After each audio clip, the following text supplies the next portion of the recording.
नमस्कार दोस्तों, प्रभात classes YouTube channel पे आप सभी का स्वागत है। और आज की क्लास में हम करंट से जुड़ा हुआ एक टॉपिक है राष्ट्रीय खेल पुरस्कार 2020।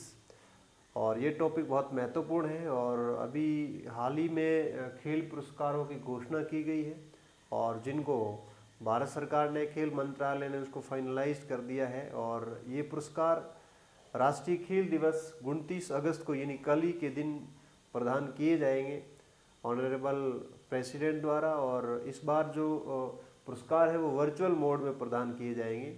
तो ये चर्चा में इसलिए है क्योंकि खेल पुरस्कारों की क्या हुई है, घोषणा हुई है। तो आपको ध्यान रखना है, खेल पुरस्कारों की क्या हुई है, घोषणा हुई है। और ये पुरस्कार राष्ट्रीय खेल दिवस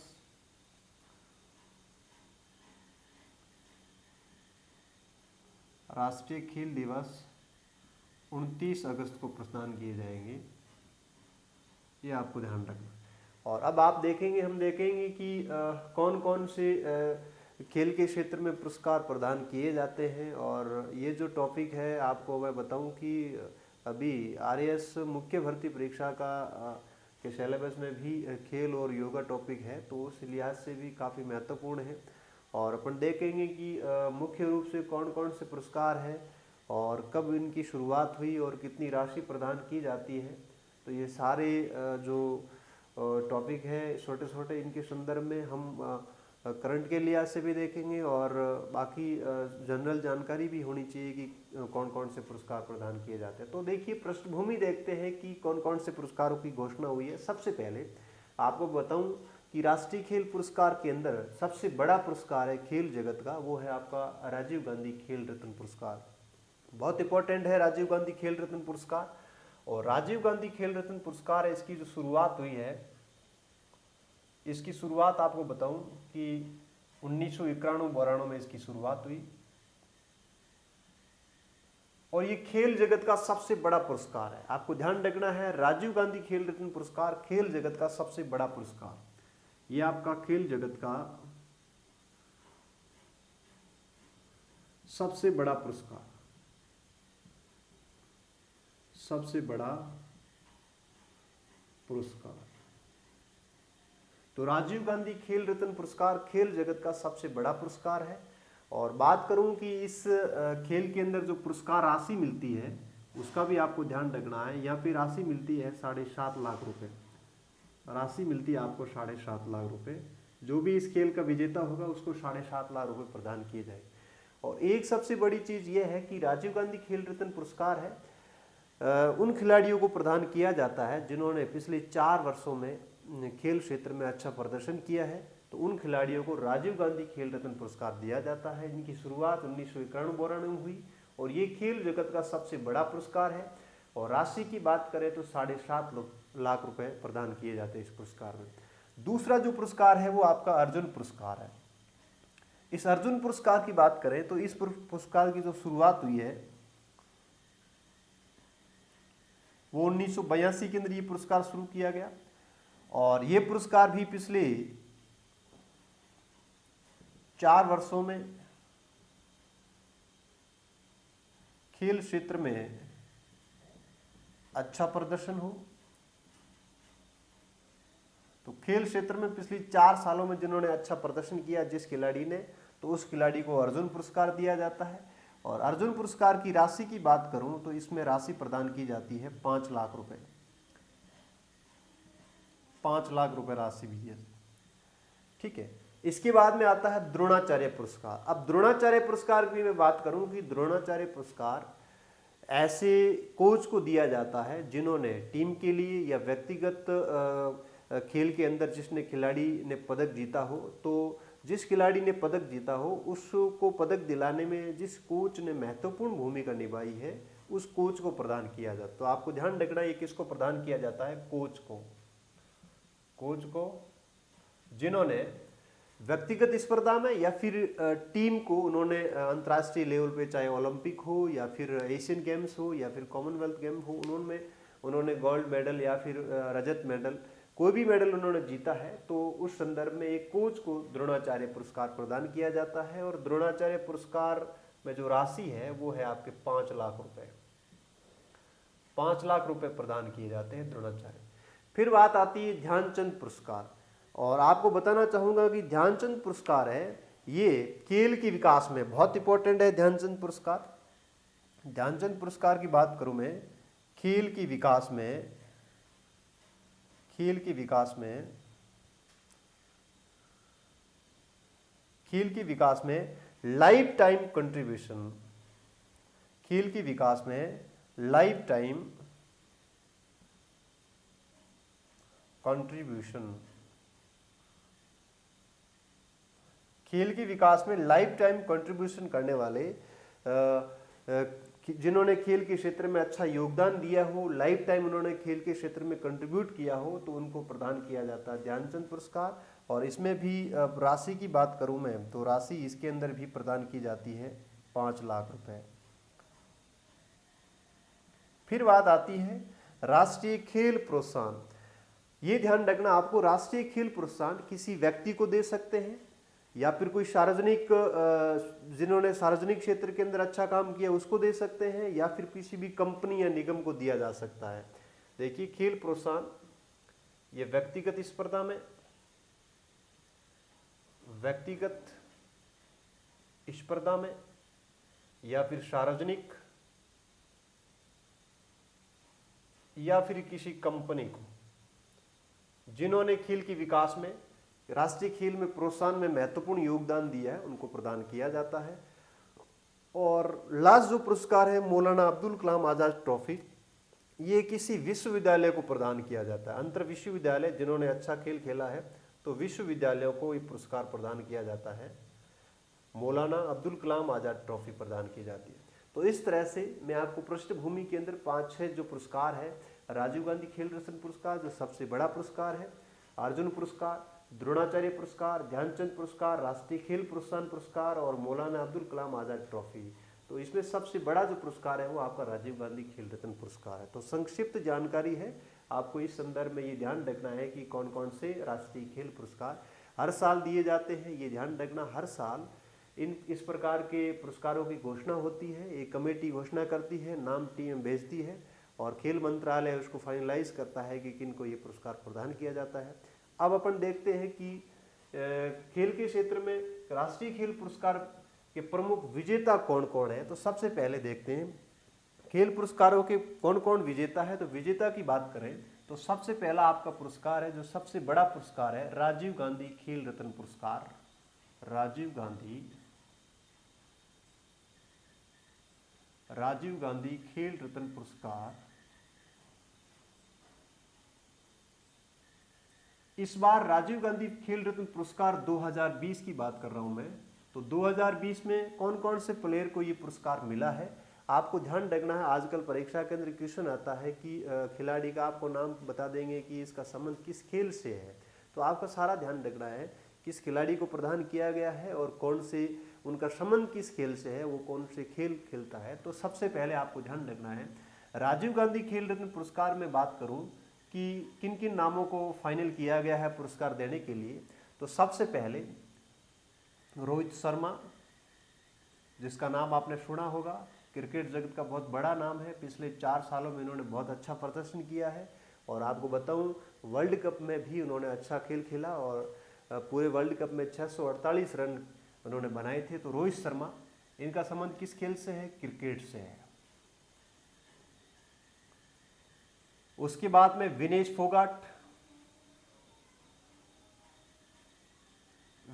फोगाट, इनका संबंध किस खेल से, ये पहलवान है, रेसलर है, पहलवान रेसलर, आपको खेल का जरूर ध्यान रखना है। इसके बाद में मनिका बत्रा,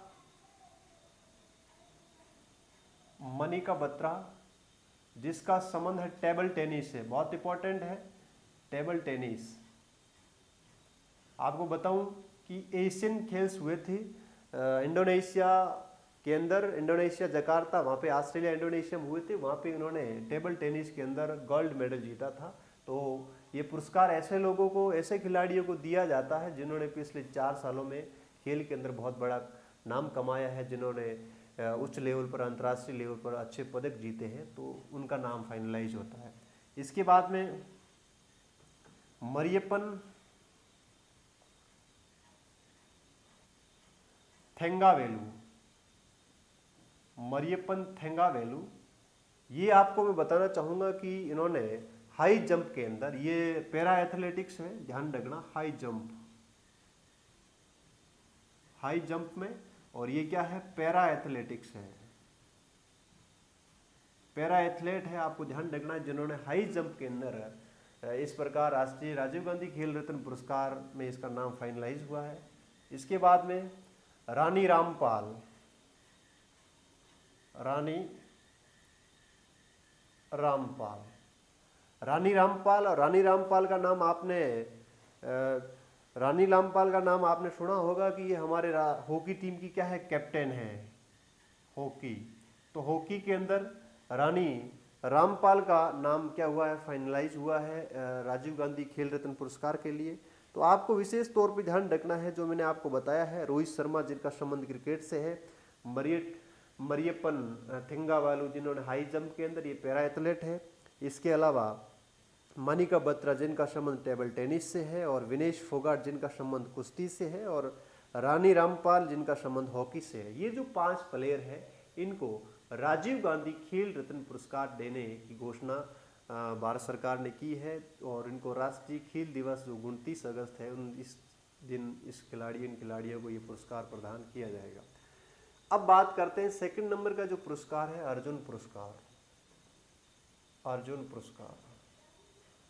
पुरस्कार की मैं बात करूं कि यहाँ पे खिलाड़ियों की संख्या ज़्यादा है, 27 प्लेयर को ये पुरस्कार प्रदान किया गया है। इस बार 27 प्लेयर को अर्जुन पुरस्कार दिया जाएगा, लेकिन मैं आपको यहाँ पे मुख्य जो खिलाड़ी है उनके आपको मैं नाम बताता हूँ। तो आपको इन खिलाड़ियों का नाम ध्यान रखना है। आपने एक नाम सुना होगा, दूती चंद, बहुत इंपॉर्टेंट नाम है, दूती चंद। आपको बताऊं कि एशियन गेम्स के अंदर इन्होंने रजत पदक जीता था 200 मीटर और 400 मीटर के अंदर। ये क्या है, दावक है दूती चंद। ध्यान रखना, इनका संबंध जरूर ध्यान रखिए, इसका संबंध किस खेल से है, ठीक है, दावक है। इसके अलावा मैं बात करूं अतनु दास जिनका संबंध तीरंदाजी से है, अतनु दास बहुत इंपॉर्टेंट नाम है, अतनु दास जिनका संबंध तीरंदाजी से है। इसके अलावा तीसरा जो प्लेयर है इनका भी आपको ध्यान रखना है, बहुत इंपॉर्टेंट है, चंद्रशेखर सेठी। ये ध्यान रखना है,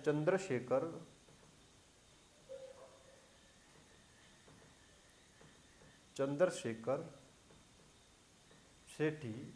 इनका जो संबंध है वो आपका बैडमिंटन से है। आप खिलाड़ी किस खेल से है वो जरूर ध्यान रखिए, बैडमिंटन।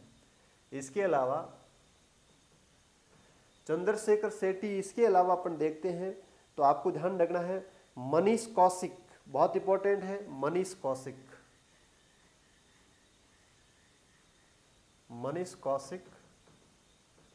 कौशिक का संबंध है, ये आपको बहुत इंपॉर्टेंट है। मनीष कौशिक क्या खेल खेलते हैं ये बहुत इंपॉर्टेंट है, ये आपके मुक्केबाजी से संबंध है, इसका मुक्केबाजी।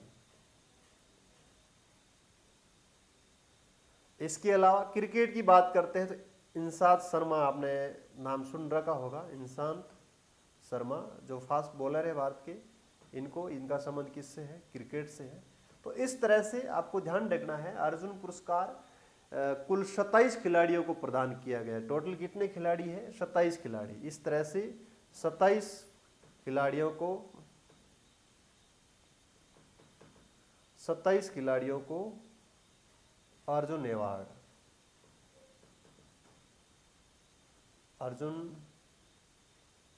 ये आपको ध्यान रखना। टोटल कितने प्लेयर, 27 प्लेयर को दिया, जिसमें से मैंने आपको कुछ नाम बताए हैं जिनका आपको ध्यान रखना है, जो महत्वपूर्ण है। उसके बाद में थर्ड बात करते हैं द्रोणाचार्य पुरस्कार। अब द्रोणाचार्य पुरस्कार की बात करूं तो इसमें भी 2 कैटेगरी में ये पुरस्कार प्रदान किया जाता है, एक रेगुलर कैटेगरी और एक आपका लाइफ टाइम कैटेगरी। 2 कैटेगरी है अर्जुन पुरस्कार की। तो 2 कैटेगरी की बात करें, द्रोणाचार्य पुरस्कार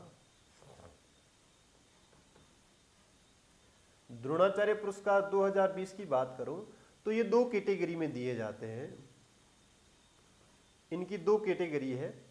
पहली जो कैटेगरी है वो आपको ध्यान रखना है, उसका नाम है रेगुलर कैटेगरी। एक रेगुलर कैटेगरी है और सेकंड जो कैटेगरी है वो आपको ध्यान रखनी है, उसका नाम है लाइफ टाइम कैटेगरी। सेकंड कौन सी कैटेगरी है? Life time category. तो आपको ध्यान रखना है द्रोणाचार्य पुरस्कार 2020 2 कैटेगरी है, एक रेगुलर कैटेगरी है, एक आपका लाइफ टाइम कैटेगरी है। रेगुलर कैटेगरी की मैं बात करूं तो यहाँ पे आपको ध्यान रखना है कि 2-3 में आपको ऐसे कोच के नाम बता रहा, क्योंकि द्रोणाचार्य पुरस्कार किसी कोच को प्रदान किया जाता है जिनका आपको ध्यान रखना है, जिसमें महत्वपूर्ण नाम है जसपाल राणा, जो शूटिंग से आते हैं। ये रेगुलर कैटेगरी के अंदर जसपाल राणा इनको दिया गया है शूटिंग के अंदर। इसके अलावा रेगुलर कैटेगरी के अंदर जो महत्वपूर्ण नाम है आपको ध्यान रखना है, गौरव खन्ना, जसपाल राणा, गौरव खन्ना, जसपाल राणा, गौरव खन्ना। और गौरव खन्ना की खेल की बात करूं तो इनका संबंध है पैरा बैडमिंटन। आपको ध्यान रखना है पैरा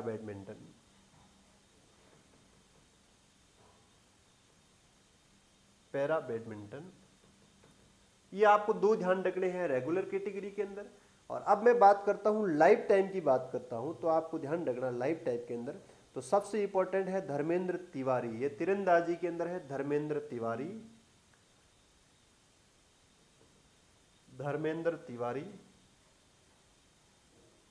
इनको दिया गया है तीरंदाजी में।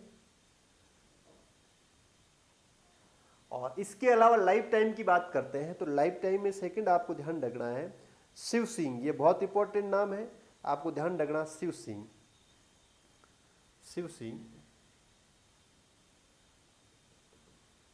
तो शिव सिंह को दिया गया है मुक्केबाजी में। तो मुक्केबाजी में शिव सिंह। इस तरह से दोनों कैटेगरी के अंदर टोटल जो पुरस्कार दिया गया है द्रोणाचार्य, ये 8 जनों को दिया गया, 8 कोच को। ये आपको संख्या जरूर ध्यान रखनी है, 8 कोच को पुरस्कार दिया गया है द्रोणाचार्य। आपको 2 कैटेगरी का ध्यान रखना है, एक कैटेगरी है आपकी रेगुलर कैटेगरी, दूसरी आपकी लाइफ टाइम कैटेगरी। इसके बाद में बात करते हैं अगला जो ध्यानचंद पुरस्कार है। आपको बता दूं ध्यानचंद जो पुरस्कार है, ये पुरस्कार मैंने आपको बताया था खेल के विकास में जो लाइफ टाइम कंट्रीब्यूशन रहता है उन संदर्भ में ये पुरस्कार प्रदान किया जाता है। तो इसके अंदर आपको ध्यान रखना है कुलदीप सिंह भुल्लर। ये आपको ध्यान रखना है, सबसे इंपॉर्टेंट नाम है इसके अंदर कुलदीप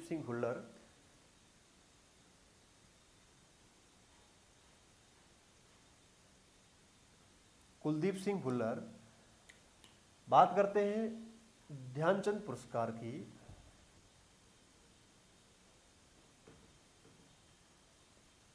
ध्यानचंद पुरस्कार